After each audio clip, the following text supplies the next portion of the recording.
And here we present prostate cancer, our application, and the exact cause of prostate cancer is unknown. Certain things can increase men's chance to develop it. So these things are called risk factors.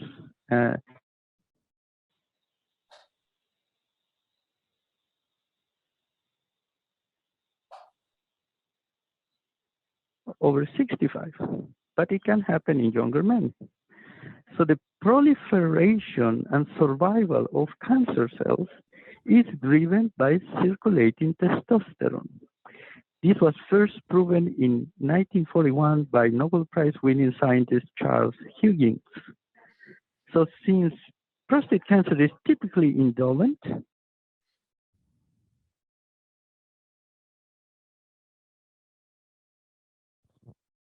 Felipe?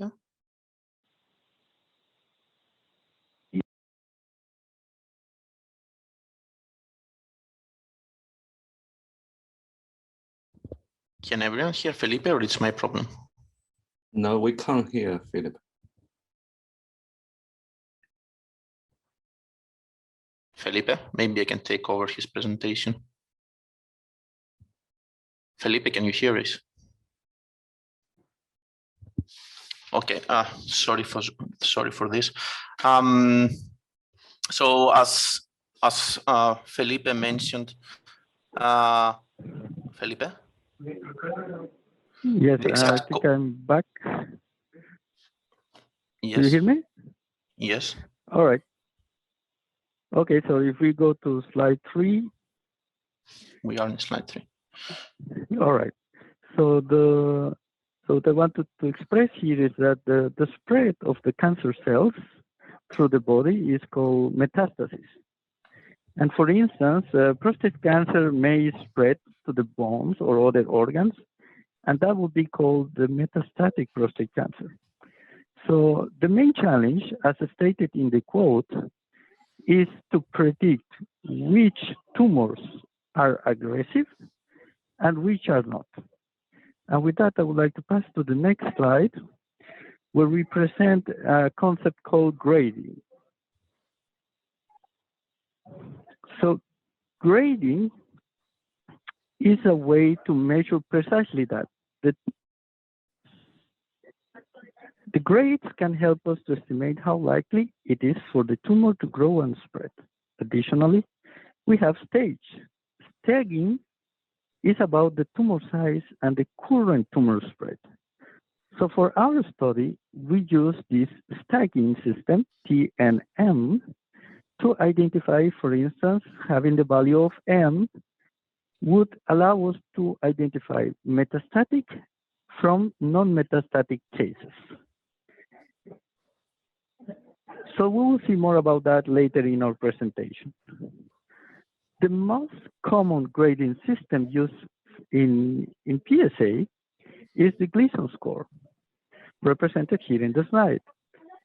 It is a ranking the tumors in a scale of 2 to 10. In general, the two most common patterns of growth in the tumor are inspected via a biopsy under the microscope. And then they are given a number between 1 to 5. So because you rate the two most common patterns, then these two numbers are added, and together this is called the Gleason score. So the Gleason score was initially described nearly 55 years ago. So we can go to the next slide to describe another variable that will be important in our analysis that is derived from a PSA test. So this is the prostate-specific antigen that can be measured from blood samples. Those measurements could be taken at different moments, but in our case, we focus on patients that has received a therapy consisting of the removal of the prostate, meaning the prostatectomy, and all the values that are after this prostatectomy procedure. The assumptions are that those values should be below 0.2, and in some cases they may increase above 0.2. And when that happens, for those type of patients that receive prostatectomy as a treatment, this is called the biochemical recurrence. The speed or the velocity at which these increased levels of PSA values happens can be captured by another measurement that is called the PSA doubling time, as mentioned here in the slide. So if we go to the next one, we can use both the Gleason score, the PSA doubling time, and the biochemical recurrence together with the staging, and all these different values can be integrated in these risk group stratification strategies. Here we show 3 examples, and the common thing among them is that they use thresholding. So they consider on these variables specific values, and based on that, they can stratify what will be the risk of the patients for prostate cancer. And in this case, if we pass to the next slide, I would like to finalize my part of the talk telling you about what precisely are we trying to do with conformal predictions. So in this case, we would like to use retrospective data and try to estimate if these patients has metastatic or non-metastatic disease. So we can see this as a binary classification problem, and then we'll try to use it as a complement of what we show in the previous slide that are considered the predefined thresholds methods. And for that, I will leave you to Christos to explain both the methods and the data. Thank you. So the dataset that we used is the multi-center database. Usually in prostate cancer and generally in all data that comes from patients, it's really difficult to get a large cohort. So nowadays there are some companies that have been developed, like Trinitex, that they have created some federated networks of healthcare organizations. So all the healthcare organizations that can be hospitals or biopsy centers provide the data to Trinitex. Trinitex maps the data into a common terminology. So you can have the data in different protocols, and then Trinitex maps those data into common terminology, and then via their website, they made it available to their clients. Those data can be of various types, like demographics, oncology data, lab results, the medications of the patients, etc., etc. So for every patient record, there is a full electronic health record for him or her.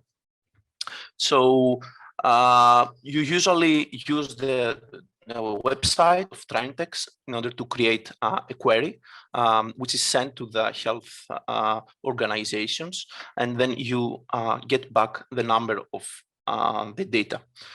You can apply some common statistics on their website online, but there is also the option to download part of the data. Currently, the downloadable data are data that are come from US. In Europe, at least till now, it is not allowed to share the data even in an anonymized way. As mentioned before, all the data are anonymized, and Trinitex uses a firewall for all the online statistic analysis and procedures that you want to apply to the data, so you cannot go back to the person, etc. And also when you download those data sets, everything is anonymized, and you cannot even track from which healthcare organization the data comes to you. So we have acquired a big data set from Trinitex, and we have used it for this paper, which is the very first attempt to use machine learning methods and SVM in such a big data set for predicting metastasis. So we'll go briefly via the steps of our methodology. As mentioned, we acquired a big cohort of patients, 21,000 patients from Trinitex with prostate cancer. As expected, you can see from on the left panel, the vast majority of our patients was above 45 years old, as prostate cancer appears in later ages, and the mean was at 72 years old. A very good feature, let's say, from the data of Trinitex is the fact that they have that are longitudinal. They have quite a long follow-up of the patients. So you can see 20,000 of the 26 patients had at least 2 years of follow-up. And the data set that we have are between 2007 and 2020 from 15 healthcare organizations from US. So when we acquire the data, we need to harmonize them. Let's say we need to keep only the data that are relevant to our questions. So despite in the beginning we have 22,000 subjects, you will see that in the end we will end up with a much smaller cohort. So even from the beginning, some of the patients do not have registries about the tumor stage, etc., that Felipe mentioned about. So we immediately fall to 17,000 patients, and then from there, almost the 1/3 of them are from the first diagnosis are metastatic. So as Felipe mentioned in the beginning, we focus only on patients that were initially non-metastatic. They had a prostatectomy, and we want to predict after the prostatectomy if they will become metastatic in the future or not. So we remove from the beginning the patients that were metastatic from the beginning, and then from those we keep only the patients that they have radical prostatectomy. So we end up with a cohort of 1,150 approximately patients. So from them, still we need, unfortunately, to decrease, because for some of the patients we do not have PSA measurements.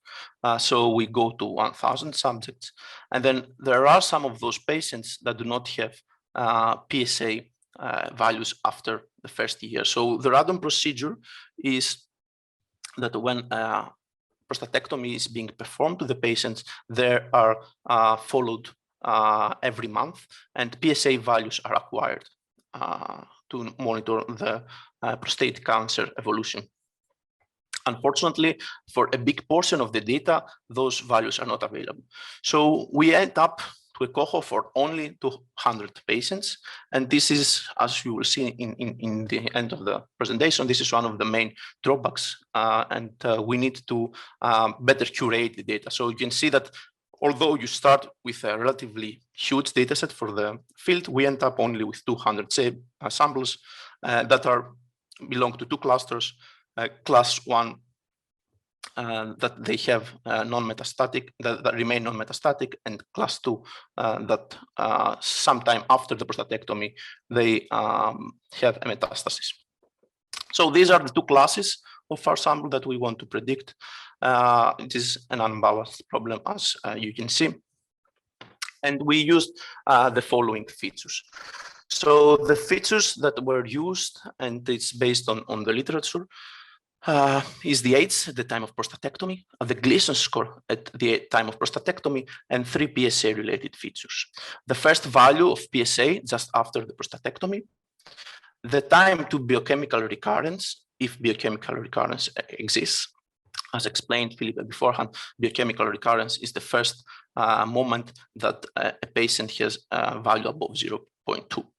And then the PSA doubling time, that is the slope, let's say, the rate that the PSA increases, and is usually measured between the first and the last PSA values that you have. But there are more problems in the dataset. So, for example, when we got the data from Trinitex, it was mentioned that if a PSA value is missing and is it has a registry of a PSA value, but NE A is marked there, it means that the PSA is very low, it's below 0.2, and that's the reason they do not measure. But as you can see, in patient 2 here in the example, we have a patient with low PSA values in the beginning, and then we have a high PSA values here, which is, it can be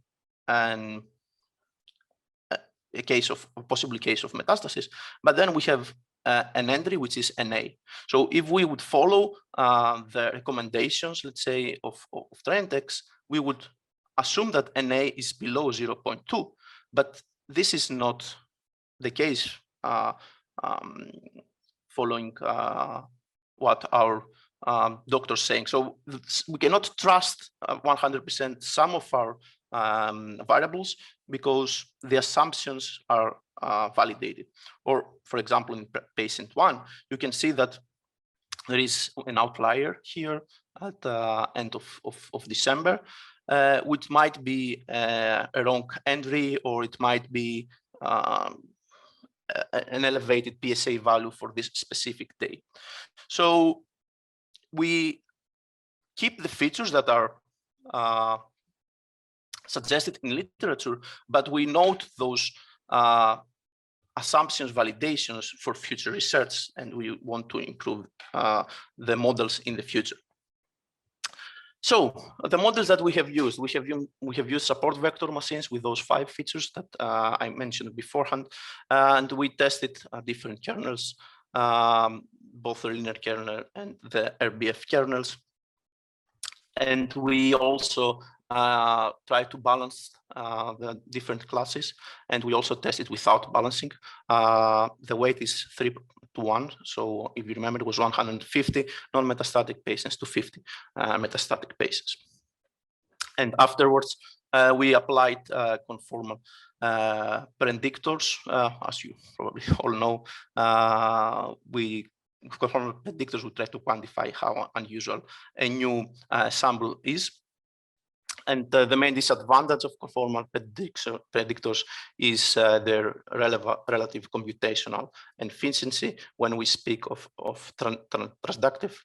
So we use inductive CP and the more specific Mondrian predictors because we have a glance imbalance.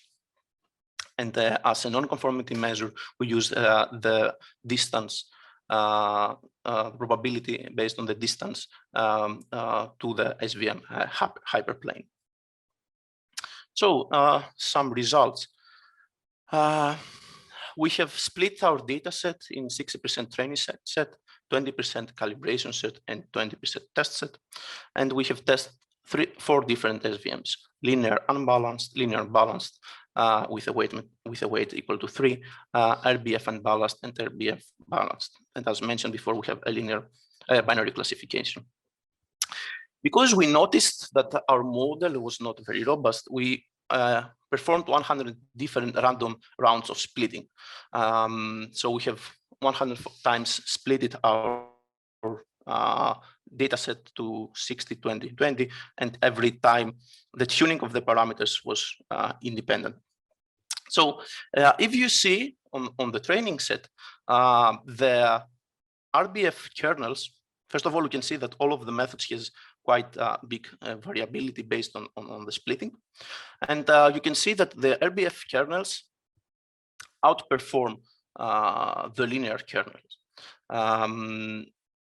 As mentioned, we had a grid search on the different parameters. But we can see that in the test set, if we keep the optimal parameters from the training set, then the linear kernels, the balanced linear kernel outperforms the RBF. This shows that the optimal tuning of the parameters is not very good in the test set because the data set is not homogeneous. The heterogeneity of the data is quite big. So a more complex model like RBF cannot generalize easily, while linear SVM has a better performance in the test set. So we wanted also to compare our results to a state-of-the-art monogram, the monogram that was presented in the first slides by Felipe, the monogram proposed by Pound. So as Felipe described, Pound uses some stable thresholds to categorize the patients and give probability of metastasis.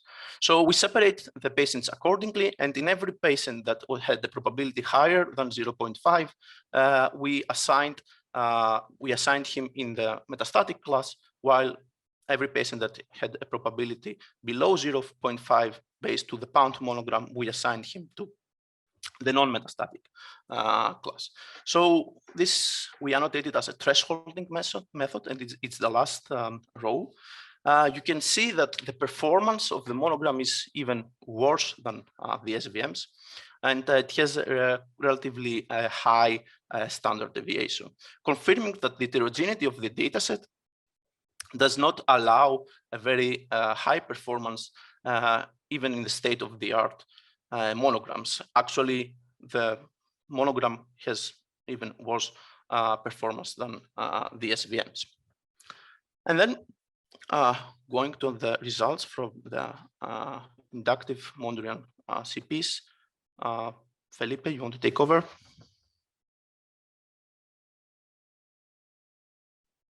Felipe? Okay, I will go on probably. Felipe cannot hear us. So on the calibration set, we try to see how well calibrated our prediction will be with the Mondrian CPs, and you could see that it's quite calibrated. Only on the high part of the metastatic class there is a deviation from the calibration slope, and when we see the sensitivity analysis on the CP performance, we can see that in average, the 80% of the cases are singletons at the 70% confidence. And generally, CPs can be used to incorporate error tolerance in the risk stratification of the patients, while also increase the granularity of the risk stratification in the same risk group. As you can see, if you ask high confidence, the empty predictions are 0. So again, the quality of the data is not such that can grant many Felipe? Cannot grant yes, I'm back. High confidence in our classification. And yes. then going to conclusions.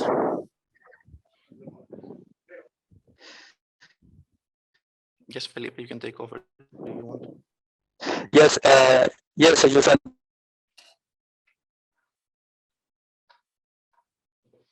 Yeah, the internet, Felipe, is not very good. So in the conclusions, to continue, sorry, I have some kind of work, is to go ahead, Christos. in average, support vectors machines outperform traditional monograms, but still the classification performance needs big improvement. The classification performance, the F1 score is relatively low. And although that multi-centered databases can accelerate research and provide big data sets, the data are really heterogeneous. And then the performance of the algorithms is not the best. Since the state-of-the-art nomograms seem to lack robustness also, as expected, they cannot be used in every data set, and their performance is even lower.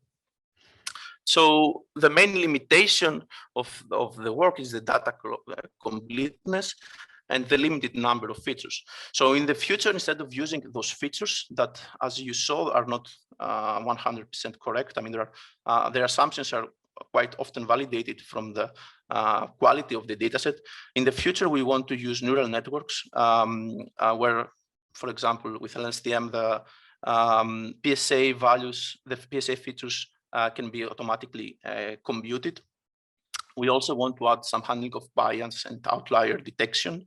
And more important, and the reason that we made this initial research is to initiate a program with the use of real-world data, which are currently underutilized. But what does real-world data mean? So real-world data are data that are collecting from different sources as part of routine healthcare practice.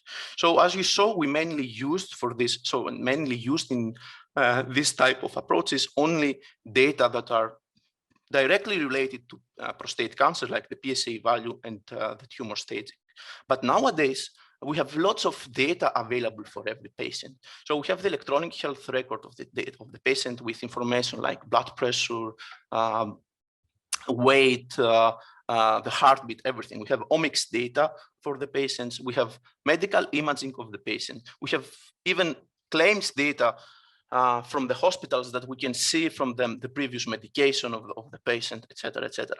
We have all those data, but still we are only using limited information that is related directly to prostate cancer. So a project that we have initiated between UZ Leuven and Janssen Pharmaceutica and called Prognosis tries to improve the result that we have shown you today by the use of extra features and more enriched datasets with all those informations that I have mentioned in order to enhance the understanding of a patient's disease trajectory.